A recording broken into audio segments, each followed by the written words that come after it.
In today's video, I'm going to teach you calculated fields in Microsoft Access, how to perform calculations in queries and form footer totals. We'll start in a query, then finish by showing a running total in a form's footer so you can see a clean professional summary at the bottom of your screen. First, open Microsoft Access and head to the Create tab. Open your query in Design View so you can work directly in the design grid.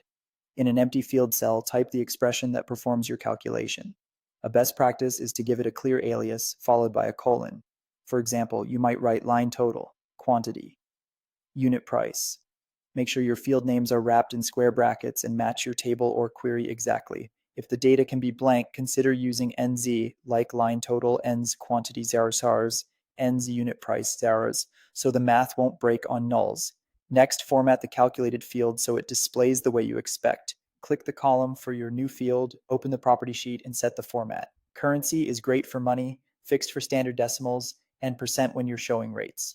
Adjust decimal places here if you want a consistent number of digits. Now run the query to see the calculation for each record. This is where you confirm that your expression is correct and your formatting looks right. If you need something more advanced, like nested functions, date math, or conditional logic, open the expression builder from the query setup group on the design ribbon. It's a guided way to browse functions, fields, and operators so you can build reliable expressions without guessing the syntax. Let's move to the form. From the Create tab, open your form in Design View. Make sure the form footer section is visible. If you don't see it, right-click anywhere in a form section and choose Form Header Footer. Add a text box control to the form footer. This is where your aggregate will live, such as a total of the calculated field from your record set. Select the new text box and open its property sheet. On the Data tab, set control source to an aggregate expression. For example, sum line total adds up the line total values displayed in the form's detail section. You can also use AVG, count, min, or max depending on your needs.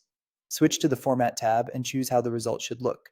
Currency is common for totals. Set the number of decimal places to keep things consistent. Finally, switch to Form View. You'll see the calculated total at the bottom of your form, updating automatically as records change. That's it. Calculations in a query, formatted properly, and a clean, dynamic total in your form footer.